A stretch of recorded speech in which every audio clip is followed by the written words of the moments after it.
Doctor ইউনূসের ঘনিষ্ঠতা Europe America অঞ্চলে, চীন ভারতের এই অঞ্চলে তার প্রভাব অতটা খাটবে না। এতদিন এমন হিসেব নিকেশি কষেছে ভারত ও তার মিত্ররা, কিন্তু সে আশাতেও ভাটা পড়ে প্রধান উপদেষ্টার প্রেস সচিবের এক মন্তব্যে। নোবেলজয়ী ডক্টর ইউনূস চীনাদেরও অতি ঘনিষ্ঠ এবং পরিচিত মুখ, ছিলেন চীনের একটি প্রদেশের প্রাদেশিক সরকারের উপদেষ্টাও, এমন তথ্য জানিয়েছেন প্রেস সচিব শফিকুল আলম।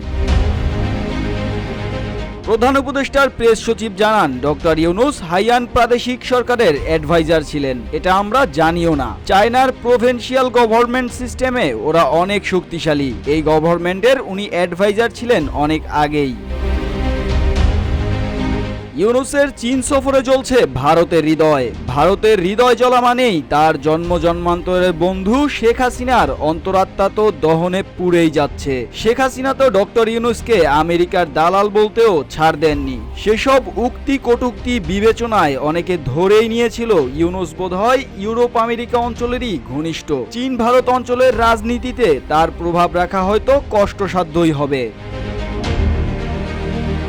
দক্ষিণ চীন সাগরের তীরে অবস্থিত হাইয়ান প্রদেশের পর্যটন শহর বোয়াওতে চলছে 4 দিনব্যাপী দ্য বোয়াও ফোরাম ফর এশিয়ার বার্ষিক সম্মেলন। সম্মেলনের তৃতীয় দিন বৃহস্পতিবার সকালে অংশ নিয়েছেন বাংলাদেশের অন্তর্বর্তী সরকারের প্রধান উপদেষ্টা অধ্যাপক মোহাম্মদ ইউনূস। নোবেলজয়ী এই অর্থনীতিবিদ বিশ্বজুড়ে সুপরিচিত হলেও চীনের হাইয়ান প্রদেশের মানুষের কাছে তিনি যেন আরও বেশি পরিচিত, কারণ দক্ষিণ চীন সাগর ঘেরা এই প্রদেশের প্রাদেশিক সরকারের উপদেষ্টা ছিলেন তিনি।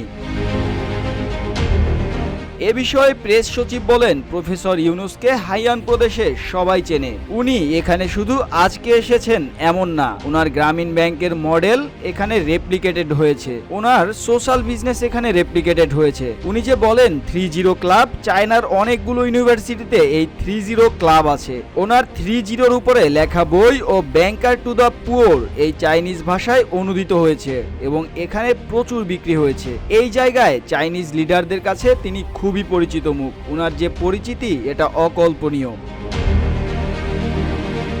ডক্টর ইউনূসের একের পর এক সাহসী পদক্ষেপ এবং অবাক করা তথ্যে নতজানু হয়ে পড়েছে ভারতের প্রোপাগান্ডা। ধূলিসাৎ হচ্ছে শেখ হাসিনার রাজনীতিতে প্রত্যাবর্তনের স্বপ্ন, দেশের বাজারের লাগাম টেনে ধরা কিংবা বিদেশে ছুটে ছুটে নানান প্রকল্পে বিনিয়োগ নিয়ে আসা, সব মিলিয়ে ডক্টর ইউনূস ছুটে চলেছেন যেন আপন গতিতে।